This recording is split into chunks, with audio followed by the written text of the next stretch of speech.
사도행전 1장 8절에 오직 성령이 너희에게 임하시면 너희가 권능을 받고 예루살렘과 온 유대와 사마리아와 땅 끝까지 이르러 내 증인이 되리라 라고 말씀하십니다.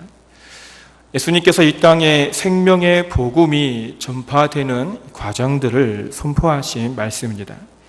예루살렘을 중심으로 온 유대와 사마리아와 땅 끝까지 이르러 그리스도가 전파된다는 것입니다. 하나님께서 먼저 부름받은 성도들을 통해서 생명의 복음이 땅끝, 곧 이방 나라에 전파된다는 것이죠. 어쩌면 이 말씀은 하나님께서 아브라함에게 약속하신 말씀이시지만 유대인들은 지금까지 생명의 말씀들이 자신들만의 것으로 간주해 왔던 것입니다. 이러한 것은 예수님께서 하나님 나라에 승천하시면서 다시 한번 생명의 복음이 이방에까지 선포되어질 것을 말씀하셨던 것입니다. 오늘 우리가 읽은 사도행전 11장 19절 말씀에서 그때에 스데반의 일로 일어난 환난으로 말미암아 흩어진 자들이 베니게와 구브로와 안디오까지 이르러 유대인에게만 말씀을 전하는데, 여기서 그때에라는 말씀은 이 전에 있는 말씀 사도행전 11장 1절에서 18장까지의 내용이 이루어지고 있을 때라는 것입니다. 그러면 11장의 말씀이 내용이 무엇입니까? 베드로가 사도행전 10장에서 일어난 이방인인 이 고넬료가 생명의 복음을 듣고 예수님을 영접하는 놀라운 사건을 예루살렘에 올라와서 보고를 할 때라고 말할 수 있습니다. 유대인이 아닌 이방인이 말씀을 듣고 예수를 영접했다는 것은 유대인들에게 놀라운 사건이었습니다. 그런데 예수님의 수제자이며 예루살렘 교회의 수장인 베드로가 직접 하나님의 역사를 체험한 것을 보고할 때에 이방인들도 우리와 같은 생명을 얻게 하셨다는 것을 유대인들은 믿을 수밖에 없었던 것이죠. 17절 말씀 보니까 그런즉 하나님이 우리가 주 예수 그리스도를 믿을 때에 주신 것과 같은 선물을 그들에게도 주셨으니 내가 누구이기에 하나님을 능히 맡겠느냐 하더라. 그들이 이 말을 듣고 잠잠하여 하나님께 영광을 돌려 이르되 그러면 하나님께서 이방인에게도 생명 얻는 회개를 주셨도다. 이렇게 예루살렘 교회 안에서 이방인들에게도 하나님께 생명을 선물로 받을 수 있음을 확정할 때에, 그럴 때에 예루살렘 교회 핍박으로 터진 성도들이 안디오까지 와서 말씀을 전하였다는 것입니다. 사도행전을 기록한 누가는 사도행전 1장 8절의 말씀이 사도행전 8장의 스데반 순교 이후 사울을 통해 예루살렘 교회의 핍박으로 인해 흩어진 이 성도들이 오늘 이 안디오까지 와서 말씀을 전하였다는 것입니다. 우리는 19절 말씀을 통해서 하나님 말씀의 능력을 확인하게 된다는 것이죠. 선포된 하나님 말씀은 살아 있습니다. 그 어떤 검보다 예리하고 힘과 권능이 있습니다.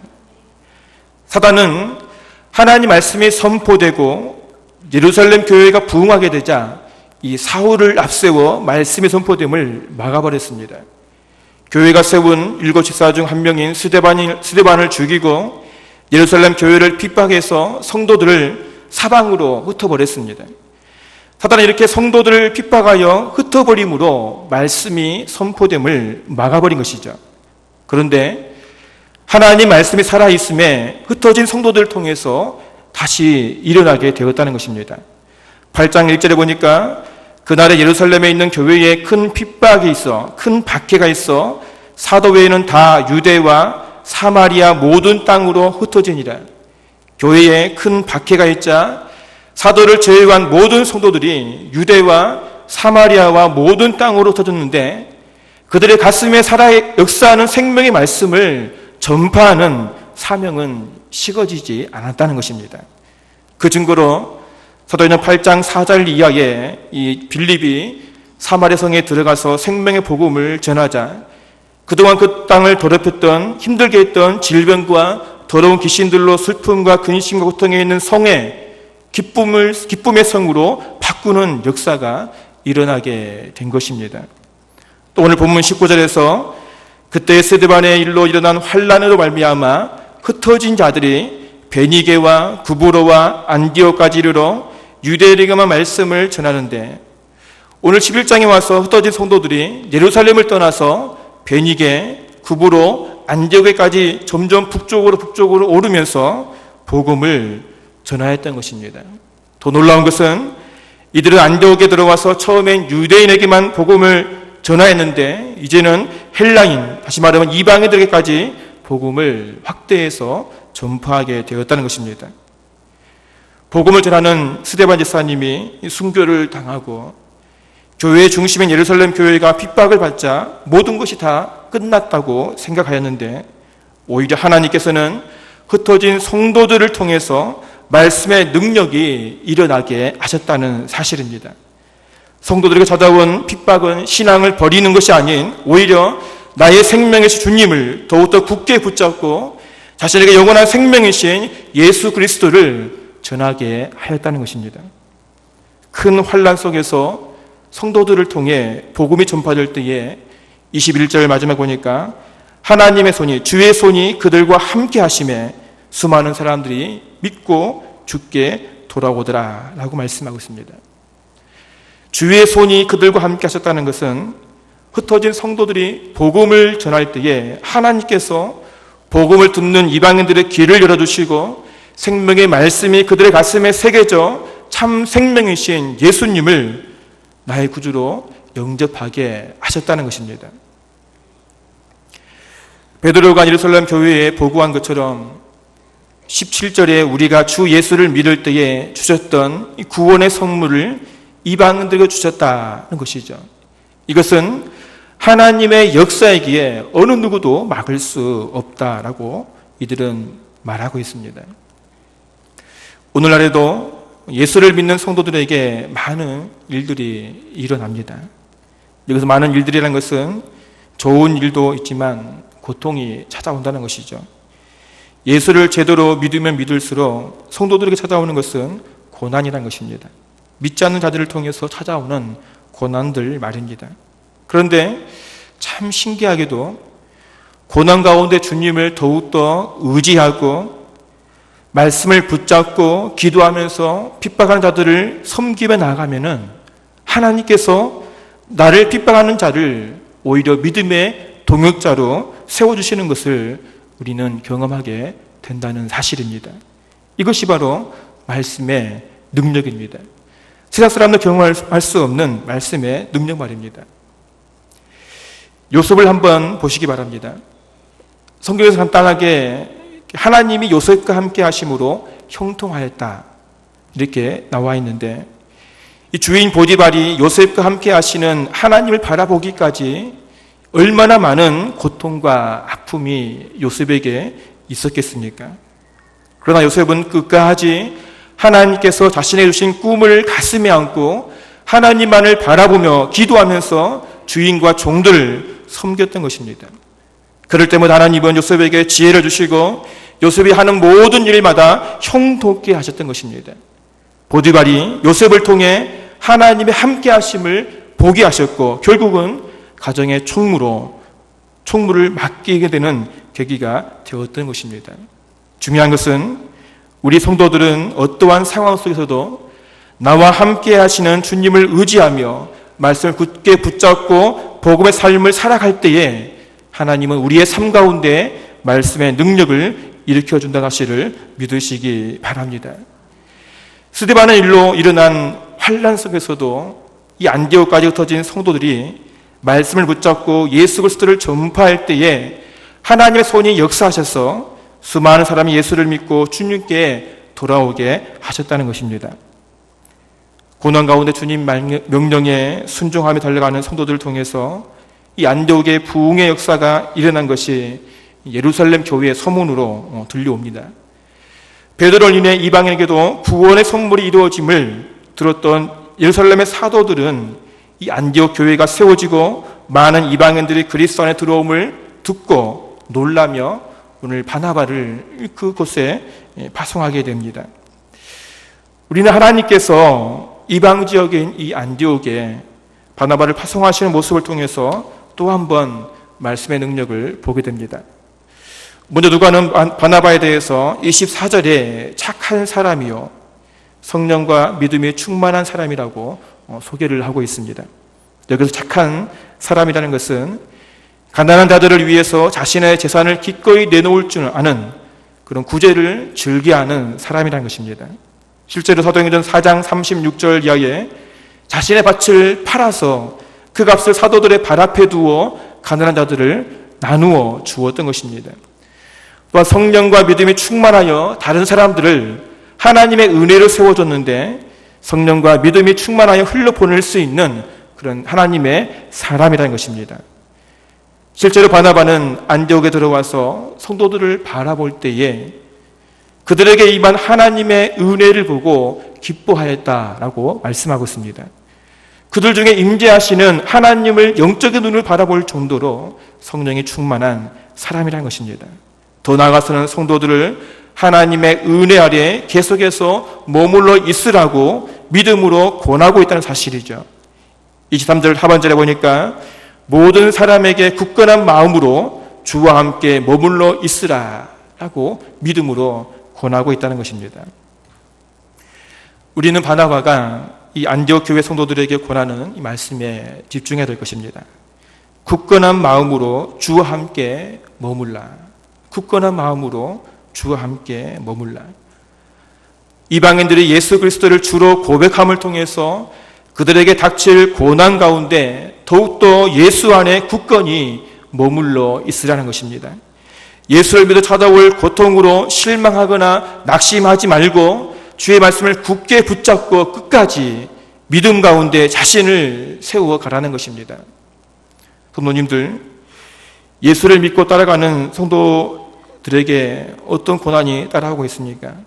분명한 것은 하나님의 은혜가 충만하면 충만할수록 다가오는 고난의 수위는 점점 더 커진다는 사실입니다.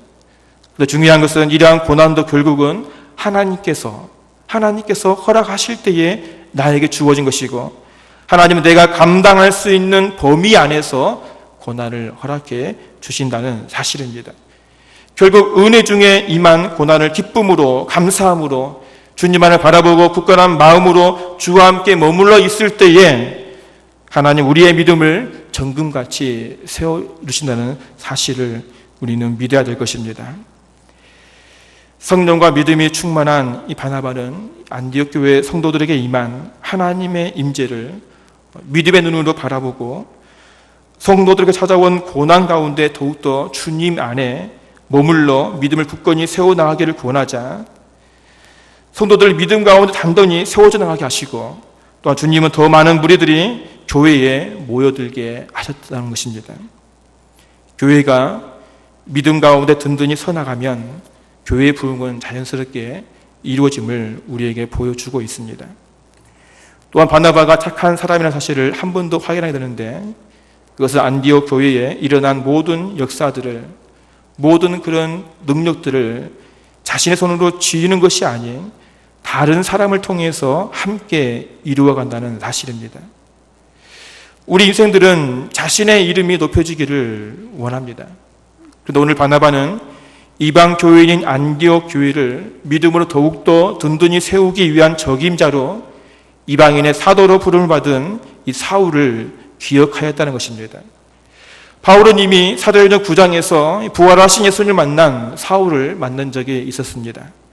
예루살렘 교회의 사도들이 자기 찾아온 이 사울을 피하자 이 바나바가 먼저 사울을 만나서 사울이 어떻게 부활하신 예수님을 만나게 되었는지 또한 주님께 어떠한 사명을 받았는지 듣고 나서 이 사울과 사도들을 연결해 주었던 그런 기억이 있습니다.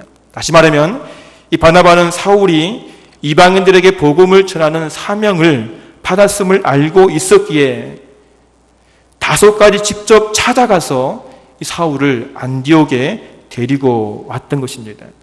그리고는 1년 동안 사울과 함께 안디옥 교회 성도들에게 말씀을 가르치고 이들을 참 그리스도인으로 함께 세워갔던 것입니다. 세상 사람들이 바라본 이 바나바는 참 어리석어 보이죠. 아무런 방해 없이 차지할 수 있는 그런 명예를 다른 사람, 그것도 저 멀리 다소에 있는 사람에게 직접 찾아가서 불러와서 영예를 같이 나눈 모습 보면은 바보라고 핀잔을 줄 수도 있습니다. 그러나 바나바는 하나님의 일을 위해서는 자신의 명예가 중요한 것이 아닌 하나님의 은사, 주의 은혜로 하나님의 일을 이루어가는 것이 우선임을 우리에게 보여주고 있는 것입니다. 바나바는 진정 하나님 성품인 선한 사람임을 우리는 보게 된다는 것입니다. 우리 또한 하나님의 교회를 섬김에 있어서 나를 앞세우기보다는 이 일에 적합한 은사를 받은 성도가 있다면 기꺼이 그를 앞에 세우는 선한 성도들이 되시기를 간절히 소원합니다. 그럴 때 하나님의 은혜가 교회 안에 풍성하게 임하게 되는 것입니다. 이러한 일들이 일어날 때 결국 26절에 안디옥 교회 성도들이 그리스도인이라 불려지게 되는 은혜를 입게 된 것입니다. 성도님들, 말이 그리스도인이지 결코 쉽지 않습니다. 이들이 그리스도인이라 불려지기까지 얼마나 많은 노력이 있었겠습니까? 바나바와 사울이 1년 동안 말씀으로 성도들을 다듬어 갔던 것이죠. 성도들은 말씀을 들을 때에 그 말씀의 날선 검으로 자신의 모난 부분들을 하나하나 도려 나갔습니다. 이들의 모든 삶이 말씀을 통해서 예수 그리스도를 위한 삶이 되어져 간 것이죠. 예수 그리스도와 함께 머물기 위해서 손해도 봐야 됐습니다. 심지어는 형제와 부모와 갈등을 일으키기도 했습니다. 심지어는 예수 그리스도를 통해서 죽음을 당하게 됐습니다. 이러한 고통 가운데 이들의 입에서 떠나지 않는 것은 예수 그리스도였던 것입니다. 그러자 이방인들이 이들을 향해서 예수에 미친 사람들, 예수쟁이들, 그리스도인이란 별명이 붙여지게 된 것입니다. 한번 상상해 보시기 바랍니다. 이들이 그리스도인이란 말을 듣게 되었을 때 모습을 상상해 보시기 바랍니다. 그 고난 가운데 말씀을 붙잡고 힘차게 견디며 달려왔는데 이방인들에게, 예수를 믿지 않는 자들에게 그리스도의 말을 들을 때에 내가 정말 그리스도인이 되었구나 라는 생각에 눈에서 눈물이 흘러내리지 않았겠습니까? 말씀의 역사가 하신들을 통해서 일어난 것을 볼 때에 하나님께 영광을 돌리지 않았겠습니까? 이러한 감격이 있었기에 사도행전 13장에서 하나님 안디옥 교회의 선지자들과 교사들을 세워주게 하시고 최초로 선교사를 파송하는 선교의 전처기주로 하나님은 세워주신 것입니다. 하나님 말씀은 능력 그 자체입니다.